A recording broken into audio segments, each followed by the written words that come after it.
cobalt's really, really bad for the environment. Yeah, we need to go car-free and build walkable communities again, actually. No, that's a very bad idea. See, now we're getting somewhere, okay? Bad idea. Bad idea. Cars are freedom. That's true. Right? Without a vehicle, you are a captive of the government in an open-air prison. Hi, Mr. Kirk.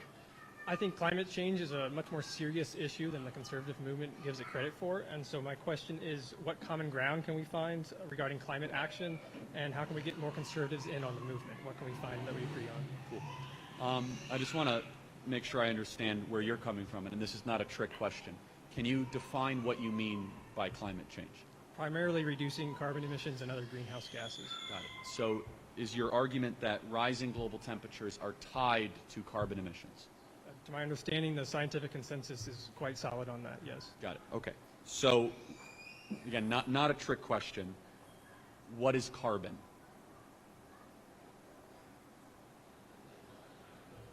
It's not a trick question. Okay. It's an element. Yeah, right. Carbon dioxide traps heat in the atmosphere. Right. So, yeah, so carbon is life, right?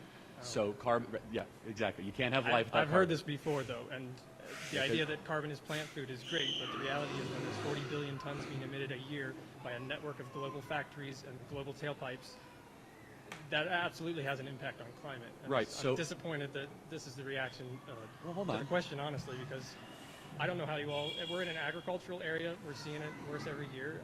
It's getting well, hold on. bad, Let me ask you a question. I don't know why conservative movement insists on resisting the scientific. Well, I'm not resisting. I'm asking what carbon is. Okay, so let's make sure we're clear on what I'm saying. Do you think there could be other explanations as to why global temperatures are rising? Yes. Such as? They've studied them, and it's not due to anything other than the emissions, to my Okay, so understanding. not solar flares, global tilt. Well, they've accounted for those, and they've found out that those are not the main drivers of the climate change that we're seeing. Okay, so you trust, I just want to make sure I understand, you trust consensus from scientists that put forward reports?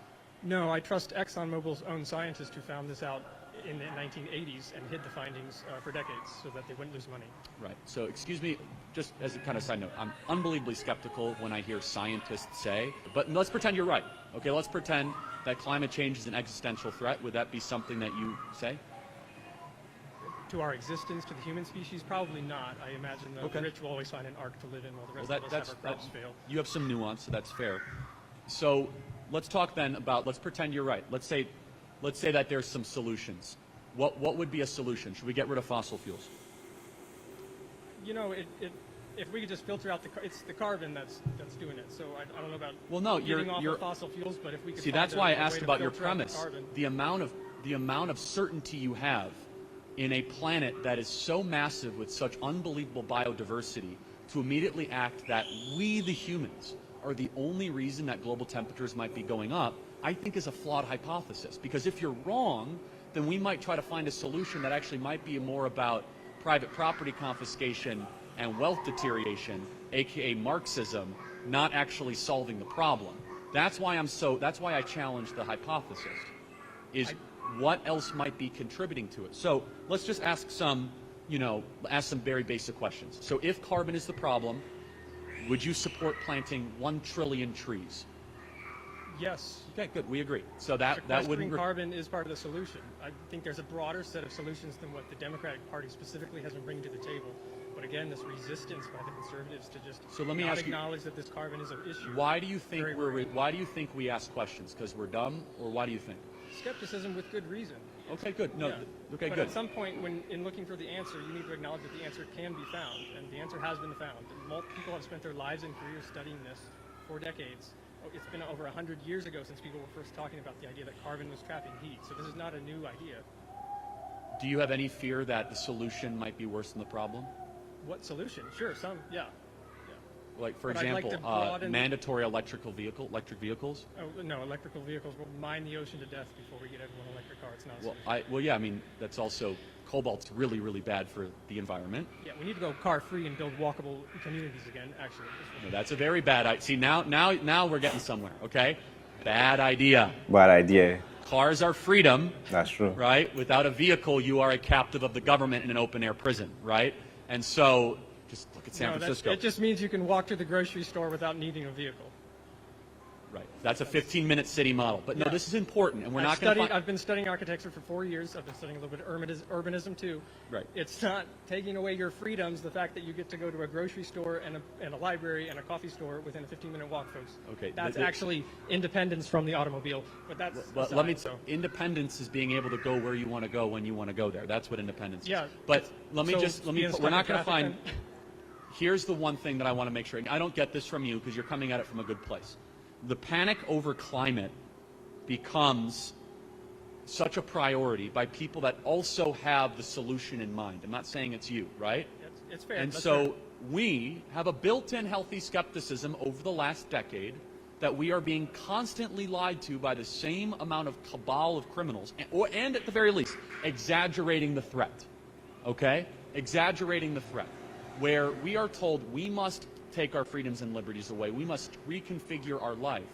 And I'll be very honest with you, that with all of the pressing challenges that face humanity, like the most suicidal generation in history, the most drug-addicted generation in history, the most alcohol-addicted generation in history, the fixation on an abstraction of rising global temperatures is an academic distraction from real material suffering that people have when the activists, not necessarily you, but the loudest activists, AOC, Rashida Tlaib, Ilhan Omar, Bernie Sanders, they want to get rid of fossil fuels, they want to disenfranchise millions of people of work, and they want to basically put the entire grid at an unrealistic solar, wind, and turbine type model. Mr. Kirk, you sound so much like the liberal coastal elites that you rail against, because the reality is the first year that my family bought cows, 2012, we had a record-breaking drought, and hay had to be trucked in from Oklahoma or Texas. The following spring, it rained so hard and so much it broke records, and the bridges washed out, and my mother couldn't get to work. So this is very much a real issue. Let me ask you, in the an last 50 agricultural years, region. have there been irregular weather patterns in the 60s, 70s, or 80s?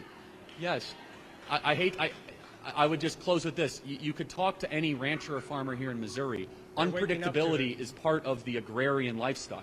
To act as if you could perfectly model it, and but here's the one thing about climate change that drives me crazy, and I'll just close with this, is that no matter what happens, it gets warmer, it's climate change, it gets colder, it's climate change, with tornado, it's climate change, it's sunny, it's climate change. It's the one thing that confirms the hypothesis regardless of the result. And so it's the perfect thing to argue for. You might be right. I don't think you are, that rising global temperatures are necessarily tied to human activity. But every solution I hear, every solution would obliterate the American economy and destroy our ability to use our greatest asset, with is fossil fuels, natural gas, liquid natural gas, and oil. Thank you so much. I got to get to the next question. Thank you. Well, I think the guy came in good faith, talking about climate change. There are several things that can go wrong, you understand, because back in the days, rain had been falling massively. Climate has always been changing. So I don't see why we should deprive ourselves of what makes life easy for us, simply because I think people are talking about planting trees. I think as at last year, Independence, what the government pushed for was for us to plant trees, in my country. But yeah, we can do that. We can plant more trees, reduce deforestation and all, but it shouldn't be at the detriment of what will make us happy, you understand? Because right now, we can move from point A to point B and freely, you understand? Back then, my parents had to trek, or my grandparents had to trek for miles before, because only the rich could afford, cars or the means of transportation. But right now, people can easily pay and go from point A to point B, try to make your life easy, at least get heat when the weather is so cold, or when the weather is hot on your AC and stuff like that. Now we are trying to do things that will make our life easy. So should we go back to the Stone Age simply because we are trying to protect our climate? No. We have to look for maybe other means. But if the means is going to make us deprive of our comfort, then I think I'm not advocating for that. You understand? Because I'm not going to go back to the stage of walking and walking. I know it's normal to do exercise. You understand? Do exercise, walk from point A to point B, but not focusing or preventing myself from driving because I'm trying to reduce carbon emission. I feel it's just not worth it. You understand? Because every day or every year, innovations are coming, people are growing. I think before, people were more focused about foster care, but right now people are moving towards electric vehicle, trying to do things that would promote the environment. As far as it's promoting the environment and it's not preventing us from what we usually enjoy, I'm totally fine with it. But if it's to take us back to the Stone Age, then I'm totally against whatever development that they're bringing on board. Anyway, this is beautiful. Let me know what you think in the comment section. It is the first time visiting the channel. Click on the subscribe button. Thanks for watching, and remember this.